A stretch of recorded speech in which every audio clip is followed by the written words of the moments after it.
Welcome back everyone. Today's video I'm finally going to be carrying on with my reviews of Anne Rice's Vampire Chronicles series. We're now on to one of the lesser known books in the series, Pandora. Unfortunately, this wasn't a book that I enjoyed very much. I do think it's probably the weakest Anne Rice book that I have read so far, and so there's going to be a lot of negative things to say in this review, but I'll also look at some positive things because while I do think it wasn't the best book in the series, it's also not terrible either. Part 1. Summary. Pandora is a 2,000-year-old vampire. Little is known about her, other than that she was made by Marius and was his lover for many centuries. All we know of Pandora is that she is detached and cold, and her relationship with Marius is estranged in the present timeline. In the novel Pandora is persuaded by David Talbot to tell the story of her origin. Pandora's story begins in ancient Greece, when she was a human. We learn about her family, her creation into a vampire, and, albeit briefly, the disintegration of her relationship with Marius. Part 2. Outline, not a story. So Pandora is one of the first Rice novels that focuses on some of the secondary vampires in the Vampire Chronicles series. And it's also a novel where she writes in a very different time period from the time period she's written in the rest of the series. And for this reason, I think that Pandora is a little bit of an experimental novel, with Rice just trying a new style, looking at new things, and seeing how far she can take her chronicles. And in viewing the story this way, I can sort of appreciate it a bit, because you can kind of see that she's trying out a new thing, she's trying some ideas, and that's a commendable thing in and of itself. And apparently the books they would lead to, like The Vampire Armand and Blood and Gold, are some of the best books in the series. So, there's a good part to her kind of experimenting and trying new things with this book. Unfortunately, Pandora itself as a book is a bit half-realised in my view. So there are two things that I'm thinking about here. One is how Rice describes things in this book. Rice is known for her elaborate descriptions, sometimes to her detriment, but sometimes, her descriptions are really engaging and interesting. I'm thinking here especially of something like the Mayfair Witches trilogy, when she describes the Mayfair house, and you just have, I think it's a whole chapter, or a significant part of a chapter, just devoted to describing this house, and it really gives you a sense of immersion in this world. But in Pandora, she really does scale back that description to a point where sometimes it gets a bit repetitive and dry. One thing that I noticed that she does loads in this book is she describes things like objects or clothes as being in the Egyptian style, or in the ancient Greek style, or in this style, but then doesn't really give you any details as to what that actually means. And because she uses it quite often, it just gets kind of annoying, and it's just kind of vague and not the kind of detail that Rice usually gives in her work. Another thing with respect to the story is that it is very short. I think it's one of the shortest books in the Vampire Chronicles series. And while, shortness can be a good thing, I think with Rice, she actually does better in longer form stories. Pandora really does feel like an outline with lots of ideas and lots of little bits that are interesting, but there's not enough detail, there's not enough time to let characters develop, and so it does feel very much like a sketch of ideas and less like a completed novel. So ultimately, I think that Rice, she's exploring some new ideas in this book, she's trying a new style, and that's all really interesting and good, and it's something that comes to fruition later on. But in the case of Pandora itself as a book, I don't think things quite come together in the right way. Pandora, Marius, and Flavius. So as is typical with most Anne Rice stories, the focus is on the characters rather than the plot. But unfortunately in Pandora, the characters really do fall flat, with only really 3 exceptions to this. These are Pandora, Marius, and Flavius. But even these characters, while they are the most interesting ones, are still not as good as they could have been. So let's start with Pandora, since she's our main character. So I don't really have anything strongly negative to say about Pandora, but one thing that I found was that she just didn't wow me as a character in the way that a character like Lestat does, or Louis, or Armand, or Gabrielle. And I'm not exactly sure why this was the case, but I just felt like there wasn't all that much substance behind her. I think one thing that might explain this is that we don't know much about Pandora's character before this book. She's definitely one of the background vampires. She's quite cold, she's quite detached, and there's an aura of mystery around her and her relationship with Marius. And so going into this book, you're kind of wanting to see that, you're wanting, an explanation for why she's turned into this person that she is. But I didn't really feel like Pandora, the book, actually justified that or showed why she ends up the way that she does. Most of the story focuses on when she's a human being and her family drama, which is not very interesting. And then we do get her transition into a vampire, but then from that point on, it's kind of just glossed over. It's quite quick. Her and Marius have an argument, but that doesn't really explain why she ends up this cold, detached person with an axe to grind when it comes to Marius. So I didn't really find the backstory for Pandora all that interesting. If you've got a character with a lot of mystery, you want to justify that mystery, but I just didn't feel like this book did that.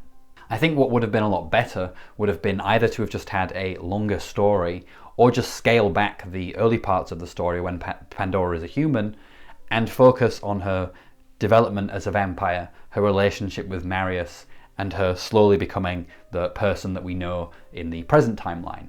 Another thing that I found lacking in Pandora's character, it was her relationships with the other characters. The only good relationship that I found in the story that was, interesting and dynamic was her relationship with Flavius, the slave. I thought Flavius was a great character. He was this crippled slave who, I think he was a philosopher, and Pandora buys him, and they have a very interesting dynamic. And Rice kind of teases this sort of plotline with these two where Pandora becomes a vampire and Flavius has to kind of deal with that, his mistress now being an immortal. But unfortunately, it doesn't really go anywhere. I won't spoil where it goes, but it doesn't really go anywhere. And it's a shame because I think that would have been a very interesting part of Pandora's evolution as a vampire, to have this dynamic with a human being, this relationship with a human, because that's quite rare in the Vampire Chronicles. Usually when you're a vampire, you just hang around with other vampires. So there isn't really much in the way of human to vampire interaction. So that would have been quite interesting, but unfortunately, Rice doesn't really develop it very much. Marius, again, he's a good character, but I feel like in this book he just doesn't perform all that well either. He's sort of thin on the ground.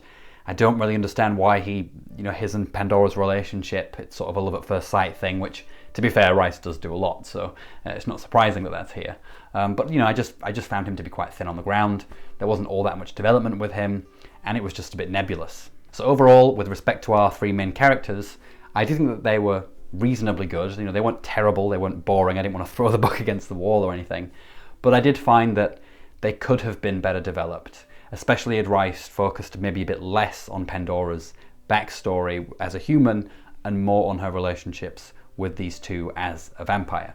Part 4. Antagonists and secondary characters. So there are two big-ish villains in Pandora. We have Pandora's brother, who she hates apparently, and we also have Akbar, who is a vampire who wants to drain the blood of Akasha and Enkil, the king and queen of the vampires, so that he can become a very powerful vampire. Now the problem with both of these villains is that they are very background, they're not very interesting, and they don't really have an interesting dynamic with Pandora or any of the other protagonists in the story. Take Pandora's brother to start with, whose name I can't even remember because he just wasn't that memorable. So we learn early on in the story that Pandora doesn't like her brother, for whatever reason, but we don't really see that. We're told it, but we don't really see why they hate each other because there's no real development of their relationship. We just know that she doesn't like him. And then at some point in the story, he becomes an obstacle for about 2 minutes and is pretty easily dealt with. And this is an example of, in my view, not very good writing, because you have this antagonist who's meant to cause a problem for someone, but the relationship between the antagonist and the protagonist just hasn't been really developed. And so when the antagonist appears, you just don't really care that much because who's this random character? I don't know, I don't care. And so it could have been easily improved upon. I mean, the fact that Rice spends a lot of time with Pandora and her family, she could have really built up this relationship between Pandora and her brother in an interesting way. But she just didn't do that. It just felt like they don't like each other because they don't like each other. And so there just wasn't that kind of build up to make me care about this person as a villain and as an obstacle to Pandora. And the same is true of the vampire antagonist, Akbar. He's trying to drain the blood of the king and queen of the vampires, which is cool, but as a particular villain, I don't find him all that interesting. he just wants power. And again, like with Pandora's brother, he's pretty easily dealt with. And so both antagonists just don't come across as developed, they're not very threatening, and it's really hard to care about them. And I think this is something that could have been again resolved if maybe Rice had just spent a bit more time with the story to really build up these two as villains. And this is certainly something that she's capable of doing. If you look, for example, at the relationships between Louis, Lestat, and Armand, you know, they have very complex relationships with each other. And that really makes Lestat, when he's an antagonist in Interview with a Vampire, and Armand, when he's a villain, it really makes you care about what they're doing to Louis, right? Because the stakes are there. You care about this relationship. It's complex and it's interesting. But unfortunately, this kind of writing just isn't present in Pandora. And the same is true for a lot of the other secondary characters as well. Like Pandora's family, who we spend a lot of time with at the beginning, they're just not memorable. They're just stock characters, and not even interesting stock characters. And it's the same with basically any other secondary character, and I can't remember any of their names because they just weren't all that memorable. And this is a shame, because characters, you know, that's the thing that Rice does really well, and I just don't think she delivers in this story. Part 5. Some saving graces. Okay, so I've been really negative on this book, and I actually gave it a 3-star review on Goodreads, so maybe I sound a lot more negative than I actually feel, because I did enjoy reading the book. It wasn't like the kind of book where I was terribly bored or wanted to throw it against a wall or anything dramatic like that.